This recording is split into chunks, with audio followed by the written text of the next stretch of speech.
Dostojanstvo na slovo ali zastrupitev in usmrtitev. Referendumska nedelja se neizogibno bliža. Naj se uveljavi zakon o pomoči pri prostovoljnem končanju življenja, da ali ne. Referendumska kampanja se bliža koncu, zato danes vnovič soočenje zagovornika in nasprotnika. Gospod Keber, gospod Princ, dobrodošla. Pozdravljena. Za začetek povsem na kratko, zakaj naj volivci v nedeljo glasujejo za, zakaj proti, gospod Princ, zakaj proti?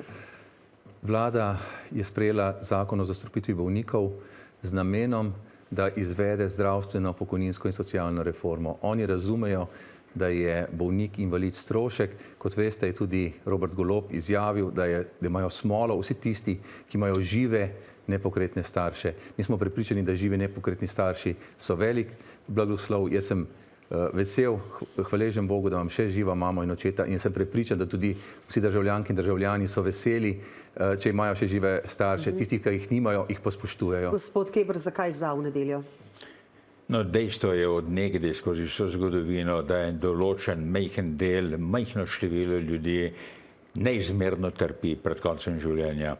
In ta zakon, ki smo ga pripravili in ga je parlament že sprejel, odgovarja na to vprašanje, da ljudje sami odločijo, a želijo svoje življenje končati skozi trpljenje ali se želijo od njega dostojno posloviti na ta način, da zaprosijo za pomoč pri končanju življenja. To pomeni, zakon je pravzaprav naredil samo eno stvar, če jo rečem z eno besedo. Ukinuje dosedanjo prepoved pomoči pri končanju življenja. Gospod Princ. To ni res. Zakon odpira možnost, da bo vlada silila v zastrupitev več kot 400 tisoč ljudi v Sloveniji, se pravi invalidov, kroničnih bolnikov. To ni res, da gre za peščico ljudi. Gre za to, da vlada za več kot 400 tisoč ljudi v Sloveniji ponuja najhitrejšo in najcenejšo zdravstveno storitev. Vi veste, da se na cel kup zdravstvenih posegov traja leto, 2, 3, tudi do 5.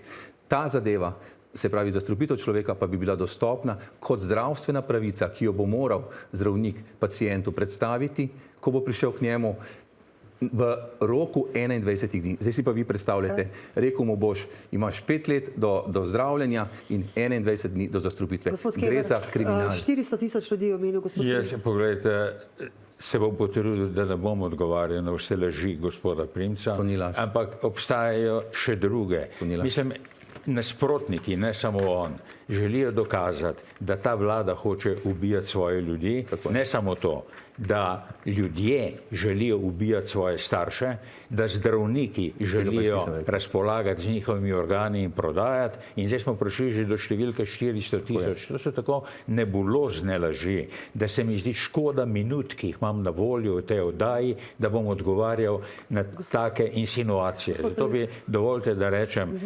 približno nekaj 10 ljudi bo prišlo v prvem letu po naših ocenah v poštev za tak postopek in seveda se bo skozi naslednja leta, tako kot je tudi drugod v svetu, to število nekoliko povečevalo. Gospod Princ, replika. In to je to. Poglejte, v zakonu je definirano, da so upravičenci do zastrupitve ljudje s hudo trajno okvaro zdravja, to so vsi invalidi in pa ljudje, ki imajo hudo neozdravljivo bolezen. To so pa vsi kronični bolniki. Se pravi, več kot 400 tisoč bolnikov ste dali v času, ko bodo v psihičnih stiskah, kot najhitrejšo in najcenejšo možnost zastrupitev na mesto zdravljenja. To je kriminal. Poglejte, ljudje, bolniki, invalidi potrebujejo zdravljenje, lajšanje bolečin, ne pa strupa. In to, kar dela Golobova vlada, še enkrat poudarjam, Golob je rekel, da imajo smolo vsi tisti, ki imajo žive starše, ki so nepokretni. Se pravi, to je razumevanje človeka, da se pravi, živ človek stane, če je bolan in če je invalid, če pa mrtev, pa ne stane nič več. Nobenega zdravljenja, nobene pokojnine treba več plačati. Seveda možnost, da vsakdo, ki misli, da trpi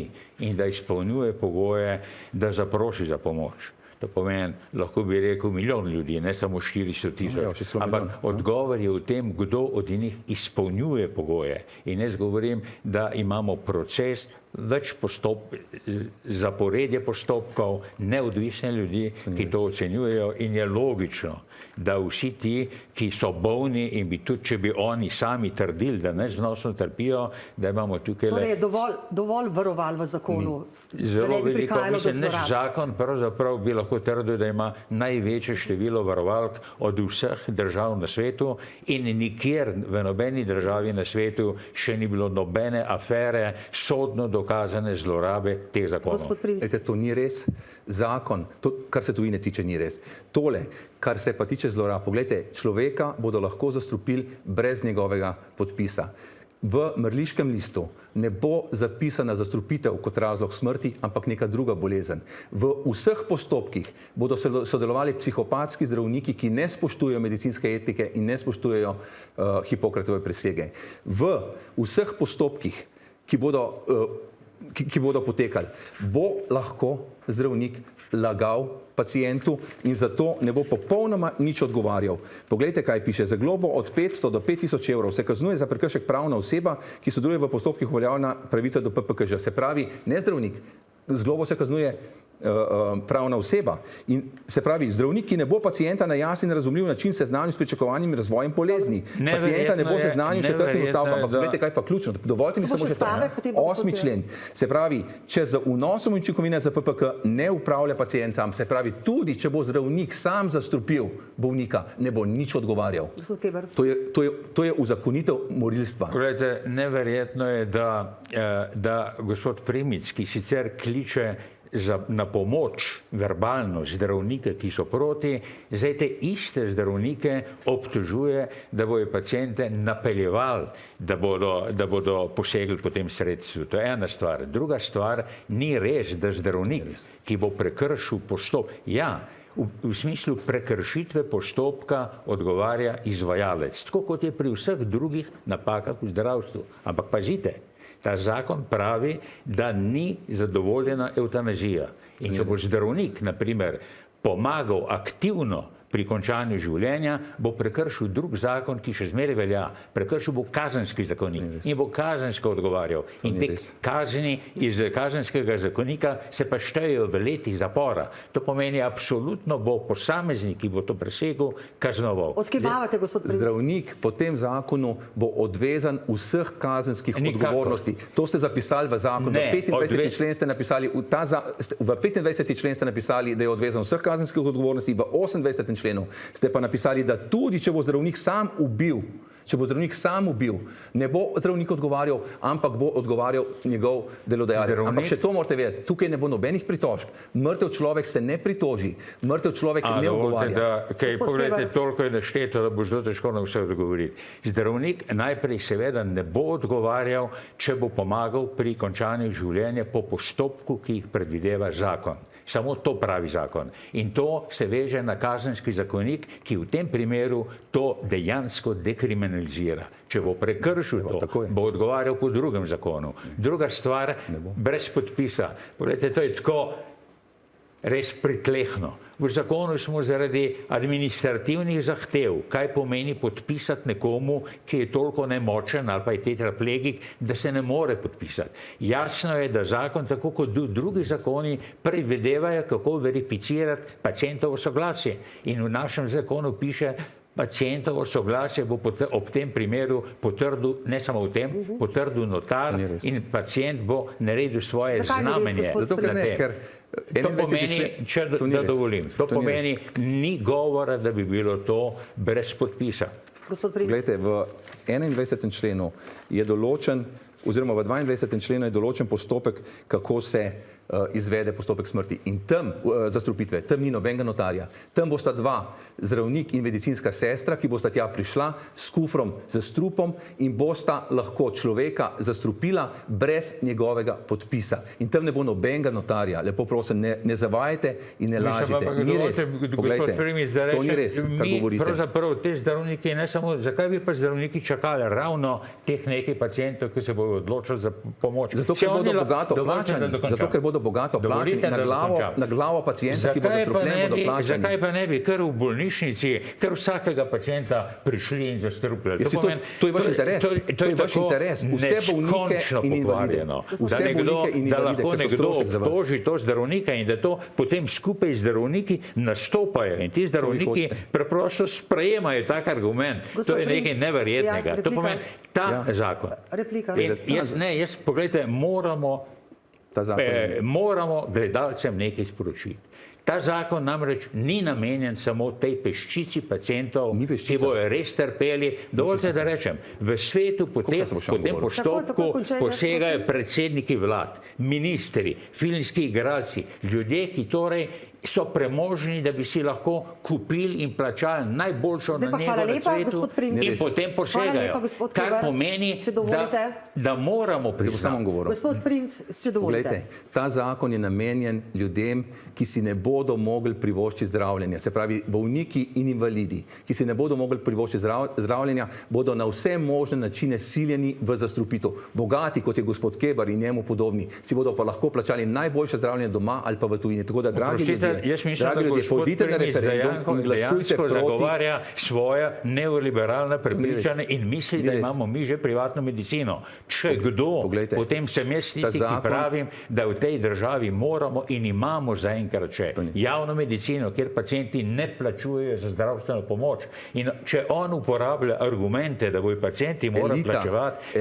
Elita plačuje zdravstvene storitve doma in v tujini. Revni ljudje, se pravi ljudje, ki si pa ne bodo mogli privoščiti dragih zdravstvenih storitev in bodo pa zdravniki ponujali zastrupitev.